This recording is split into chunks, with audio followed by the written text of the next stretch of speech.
Thank you. Thanks so much for that introduction. Um, so I'll just be talking about how the wage gap impacts Asian American and Pacific Islander or AAPI women. So I'm now on slide 11.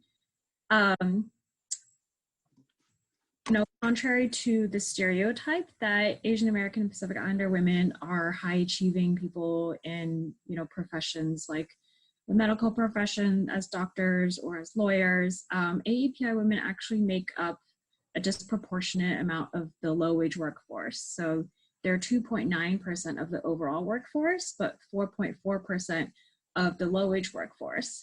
And they're overrepresented in particular industries such as personal care, service, retail, and restaurant industries. And as you'll notice, those are a lot of the industries that are suffering a lot due to the pandemic, and a lot of industries that have had to lay off a lot of workers that are disproportionately AAPI women, and I should just say women of color generally. And I know that's been brought up before, and could be emphasized as every opportunity we get. So AAPI women are, we're a very economically diverse community, and we're overrepresented in the high wage workforce, but we're also overrepresented in the low wage workforce, and we occupy all ends of the spectrum. But no matter what, on both ends, we experience a wage gap, because we know that with more education and the higher up we move in a lot of these professions, the wage gap tends to be exacerbated. Moving on to slide 12, this is a very important point that NAPAWF tries to bring up every year during AAPI Equal Pay Day, which is that even though on average AAPI women make 90 cents to the white male dollar, which is higher than the average for women generally, once you disaggregate that data by ethnicity, you see that there is, again, quite a range of experience and wage gaps. So at the very top, you have Malaysian and Taiwanese and Indian American women making well above the dollar compared to the white male dollar. But then once you move down, you also see that Cambodian, Burmese, Nepalese women are making as low as 50 cents to the white male dollar, which means that they have to work twice as long to make what a white male makes. So this is data from the National Women's Law Center.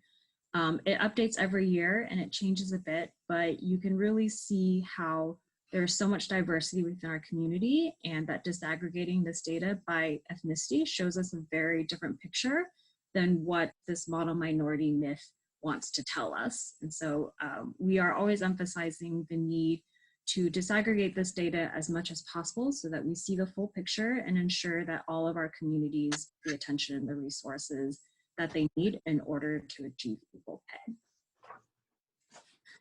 Moving on to slide 13, the wage gap also differs when we break it out by state. And so I think in an earlier slide, it was brought up that AAPI women in New York, women in New York make 85 cents to the white male dollar.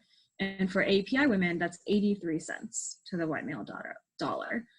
Again, that's different from that 90-cent figure that we see on average. And Alaska, which actually has a pretty significant AAPI population, they make only 54 cents to the white male dollar for those in Alaska. And in Hawaii, as we know, there are many Native Hawaiian and Pacific Islander communities, as well as AAPI women generally, and they stand to lose almost $800,000 in their lifetime because of the wage gap. So again, as Nicole pointed out, there are so many different factors at play and so many different ways we can break this down, and it's really important to see how all of our different communities are affected and why it's so important to disaggregate and dissect this data, and so that we get the full picture. Moving on to slide 14, one of the solutions to helping AAPI women get equal pay is to unionize.